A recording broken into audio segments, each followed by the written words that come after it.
దైవ చిత్తానుసారమైన దుఃఖం ఎప్పుడు కలుగుద్ది? మారు మనస్సు అనే దానికి బైబిల్లో వేరు వేరు పదాలు మనం చూడొచ్చు. కొత్త జన్మ, నూతన జన్మ, పునర్జన్మ, వీటన్నిటిలో కూడా జన్మ అనేటువంటి మాట వాడాడు. మన భౌతిక జన్మ, ఇది ఆత్మీయ జన్మ.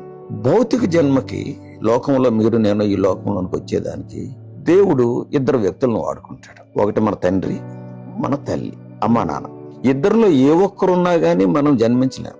బహుశా దాన్ని దృష్టిలో పెట్టుకునే దీనికి కూడా జన్మ అనేటువంటి పునర్జన్మ, కొత్త జన్మ, నూతన జన్మ అనేటువంటి ఒక పేరు.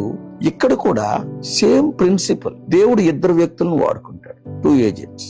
అంటే దైవ చిత్తానుసారమైన దుఃఖం ఎట్టగలుగుతుంది అంటే దానికి చెప్తున్నాను. 2 ఏజెంట్స్ ఎవరు? First word of God. ఒక సువార్త 5వ అధ్యాయం 11వ వచనంలో విత్తువాడు విత్తనాల గురించినటువంటి ఉపమానం, చాలా ఫేమస్ ఉపమానం. Word of God is seed అని 5:11 ఉంటుంది లోకాల్లో.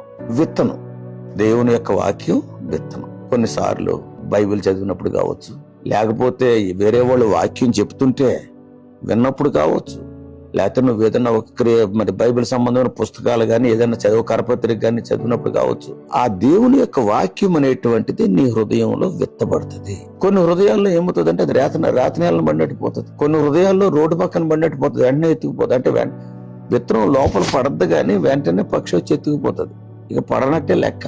కొన్ని ముళ్ళ పొదల్లో పడుతుంది ఐహిక విచారాలు, అవి కూడా మళ్ళీ దుఃఖాలే, విచారాలు. They will overshadow this seed.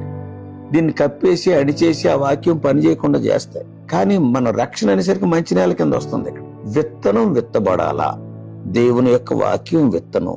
That is the role of man. పురుషుడు కూడా ఆ విత్తనం విత్తుతాడు. స్త్రీ ఏం చేస్తుంది, తల్లి ఏం చేస్తుంది, ఆ విత్తనానికి కావలసినటువంటి వాతావరణం తన యొక్క గర్భంలో, టెంపరేచర్ కావచ్చు, గర్భం ఈజ్ లైక్ ఎన్ ఇంక్యుబేటర్.